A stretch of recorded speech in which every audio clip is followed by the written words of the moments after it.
നമസ്കാരം. ഹൈന്ദവ പുരാണങ്ങളിലെ വളരെ കൗതുകകരവും ശക്തവുമായ ഒരു കഥയുടെ ഉള്ളറകളിലേക്ക് പോകാൻ നിങ്ങൾ തയ്യാറാണോ? വരാഹാവതാരത്തിന്റെ കഥ. അതെങ്ങനെ തുടങ്ങി, എങ്ങനെയൊക്കെ മാറി എന്നൊക്കെയാണ് നമ്മൾ ഇന്ന് നോക്കാൻ പോകുന്നത്. അതെ, ചോദ്യം അതുതന്നെയാണ്. ഒരു പന്നി അതെങ്ങനെയാണ് ലോകത്തെ മുഴുവൻ രക്ഷിക്കുന്ന ഒരു അവതാരമായി മാറിയത്? അപ്പോ ഈയൊരു ശക്തമായ പുരാണകഥയുടെ തുടക്കം എവിടെയായിരുന്നു?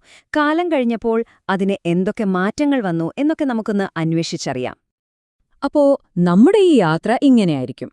ആദ്യം വെള്ളത്തിൽ മുങ്ങിപ്പോയ ലോകത്തിന്റെ കഥയിൽ നിന്ന് നമ്മൾ തുടങ്ങും. അത് കഴിഞ്ഞ് ബ്രഹ്മാവിൽ നിന്ന് വിഷ്ണുവിലേക്ക് കഥാനായകൻ മാറുന്ന ആ ഒരു വലിയ ടേണിംഗ് പോയിന്റ് നമ്മൾ കാണും. പിന്നെ ഇതൊരു വെറും സൃഷ്ടികഥ മാത്രമല്ല, അതിനപ്പുറം എന്താണെന്ന് നോക്കും. അടുത്തത് ആ അതികായനായ വരാഹത്തിന്റെ രൂപം എങ്ങനെയായിരുന്നു എന്നുള്ള വർണ്ണനകളാണ്. അവസാനം ആ രക്ഷകനെ വാഴ്ത്തുന്ന ഒരു സ്തുതിഗീതത്തോടെ നമ്മളിത് അവസാനിപ്പിക്കും. ശരി, നമുക്ക് ഈ കഥയുടെ തുടക്കത്തിലേക്ക്, അതിന്റെ ഏറ്റവും പഴയ വേരുകളിലേക്കൊന്ന് പോയി നോക്കാം. അക്കാലത്ത് ഈ കഥ എന്ന് പറയുന്നത് തികച്ചും പ്രപഞ്ച സൃഷ്ടിയെപ്പറ്റി മാത്രമുള്ള ഒന്നായിരുന്നു. ഇതൊന്ന് ശ്രദ്ധിച്ചോ, ഇവിടെ വിഷ്ണുവിന്റെ പേരേയില്ല അല്ലേ?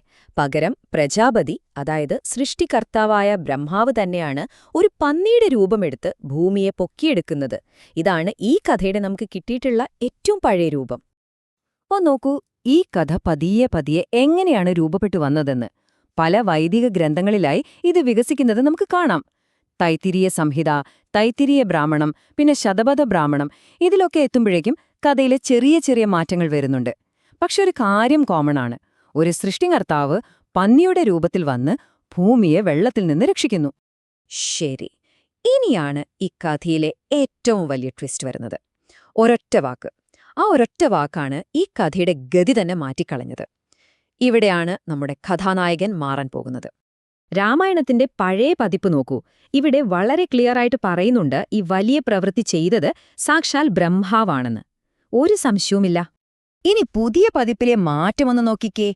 കണ്ടോ, അനശ്വരനായ വിഷ്ണുവായ എന്നൊരു ഭാഗം അവിടെ കൂട്ടിച്ചേർത്തിരിക്കുന്നു. ഒറ്റനോട്ടത്തിൽ വളരെ ചെറിയൊരു മാറ്റം, പക്ഷേ ഈ പുരാണകഥയെ സംബന്ധിച്ചിടത്തോളം സംഭവം അതോടെ മൊത്തത്തിൽ മാറി. അപ്പോ ഈ രണ്ട് വേർഷനുകളും അടുപ്പിച്ചു വെച്ച് നോക്കുമ്പോഴാണ് ആ വലിയ മാറ്റം നമുക്ക് ശരിക്കും മനസ്സിലാവുന്നത്. ഇവിടെ എന്താ സംഭവിച്ചത്?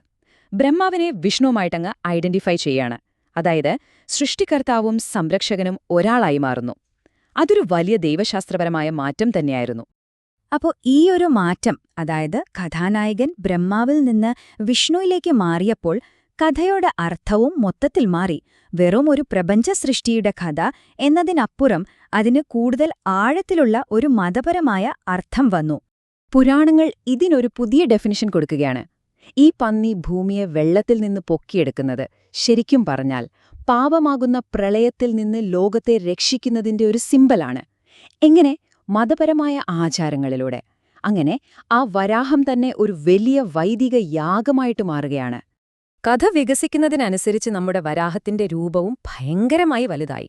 പുരാണങ്ങളിലൊക്കെ എത്തുമ്പോഴേക്കും അതിന്റെ വർണ്ണന കേട്ടാൽ നമ്മൾ ഞെട്ടിപ്പോവും. അപ്പോ എങ്ങനെയായിരുന്നു ആ രൂപം? നമുക്ക് നോക്കാം. അതെ, ഈ പന്നി കാണാനെങ്ങനെയായിരുന്നു? ഈ ചോദ്യം വളരെ പ്രധാനപ്പെട്ടതാണ്. കാരണം ഇനി വരാൻ പോകുന്ന വർണ്ണനകൾ കേട്ടാൽ ശരിക്കും നമ്മുടെ ഭാവനയൊക്കെ തോറ്റുപോകും. ആദ്യം തന്നെ അതിന്റെ ഉയരം. 1000 യോജന. ഒരു യോജന എന്ന് പറഞ്ഞാൽ ഏകദേശം 13 കിലോമീറ്റർ വരും. അപ്പോൾ ഒന്ന് ആലോചിച്ച് നോക്കിക്കേ, 13,000 കിലോമീറ്ററിൽ കൂടുതൽ ഉയരം.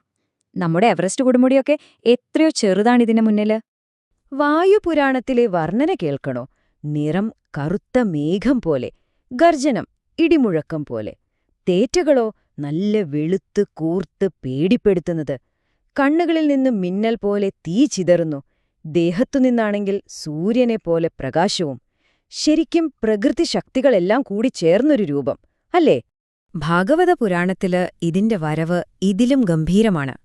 ബ്രഹ്മാവിന്റെ മൂക്കിൽ നിന്ന് ആദ്യമൊരു തള്ളവിരലിന്റെ അത്രയുള്ളൂ. പക്ഷെ നോക്കി നിൽക്കെ കണ്ണ് ചിമ്മി തുറക്കുന്നതിനു മുൻപ് അത് വളർന്ന് ഒരു വലിയ ആനയുടെ വലിപ്പത്തിലായി. ഒന്ന് ആലോചിച്ചു നോക്കിക്കേ ആ കാഴ്ച. ഒരു നല്ല കഥയ്ക്ക് ഒരു വില്ലൻ വേണ്ടേ? അപ്പോ ഈ സമയത്താണ് പുതിയൊരു കഥാപാത്രം വരുന്നത്. ഹിരണ്യാക്ഷൻ എന്ന അസുരൻ. ഭൂമി തന്റേതാണെന്ന് പറഞ്ഞ് അവൻ രംഗപ്രവേശം ചെയ്യുകയാണ്. അതോടെ കഥയുടെ സ്വഭാവം മാറി. ഇതൊരു സൃഷ്ടിയുടെ കഥ മാത്രമല്ല, നന്മയും തിന്മയും തമ്മിലുള്ള ഒരു യുദ്ധമായി മാറി. അവസാനം തീർച്ചയായും വിഷ്ണു ഹിരണ്യാക്ഷനെ വധിച്ച് ഭൂമിയെ രക്ഷിക്കുന്നു. ഇനി നമ്മൾ കാണാൻ പോകുന്നത് ഈ കഥയുടെ ആത്മാവ് എന്ന് തന്നെ പറയാവുന്ന ഒരു ഭാഗമാണ്. വരാഹത്തെ കണ്ട് അത്ഭുതപ്പെട്ട ഋഷിമാർ പാടുന്ന ഒരു സ്തുതിഗീതമുണ്ട്. അതെങ്ങനെയാണ് ഈ വരാഹരൂപത്തെ ഒരു യാഗവുമായി ബന്ധിപ്പിക്കുന്നതെന്ന് നോക്കാം. ഈ സ്തുതിഗീതത്തിൽ ഋഷിമാർ പറയുന്നതെന്താണെന്ന് വെച്ചാൽ, വരാഹത്തിന്റെ ഓരോ ശരീരഭാഗവും യാഗത്തിന്റെ ഓരോ ഭാഗമാണ്. ഉദാഹരണത്തിന്, നിന്റെ പാദങ്ങൾ വേദങ്ങളാണ്, നിന്റെ തേറ്റകൾ യാഗപശുവിനെ കെട്ടുന്ന തൂണാണ്, നിന്റെ വായ് യാഗവേദിയാണ് എന്നൊക്കെയാണവർ പാടുന്നത്. ഈ പട്ടികയിലേക്ക് നോക്കിയാൽ സംഭവം കൂടുതൽ ക്ലിയറാകും. കണ്ടില്ലേ? പാദങ്ങൾ വേദങ്ങൾ, തേറ്റകൾ യാഗസ്തംഭം, വായ് യാഗവേദി, നാവ് യാഗത്തിലെ തീ, രോമങ്ങൾ ദർഭപ്പുല്ല്, കണ്ണുകൾ രാവും പകലും, തല ബ്രഹ്മാവിന്റെ ഇരിപ്പിടം. അതായത് ആ വരാഹത്തിന്റെ ശരീരം തന്നെ ഒരു ജീവനുള്ള യാഗമായി മാറുകയാണ്. ശരിക്കും അവിശ്വസനീയമായൊരു സങ്കല്പമാണിത്.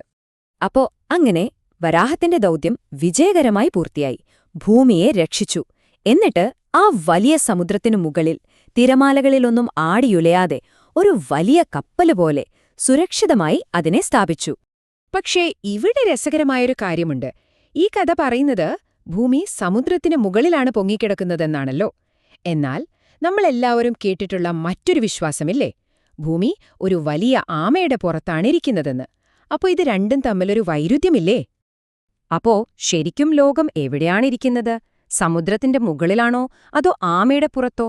ഒരുപക്ഷെ ഏതാണ് ശരിയെന്ന ചോദ്യത്തിന് ഇവിടെ പ്രസക്തിയില്ലായിരിക്കും. ഇത്തരം വൈരുദ്ധ്യങ്ങളാണ് പുരാണ കഥകളെ ഇത്രയേറെ സങ്കീർണവും രസകരവുമാക്കുന്നത്. ഓരോ കഥയും ഓരോ കാഴ്ചപ്പാട് തരുന്നു. ഒരൊറ്റ ഉത്തരത്തിൽ ഒതുങ്ങാതെ ഈ പുരാതന കഥകളെക്കുറിച്ച് വീണ്ടും വീണ്ടും ചിന്തിക്കാൻ ഇത് നമ്മളെ പ്രേരിപ്പിക്കുന്നു, അല്ലേ? ഇതിനെപ്പറ്റി നിങ്ങളുടെ അഭിപ്രായങ്ങൾ എന്തൊക്കെയാണ്?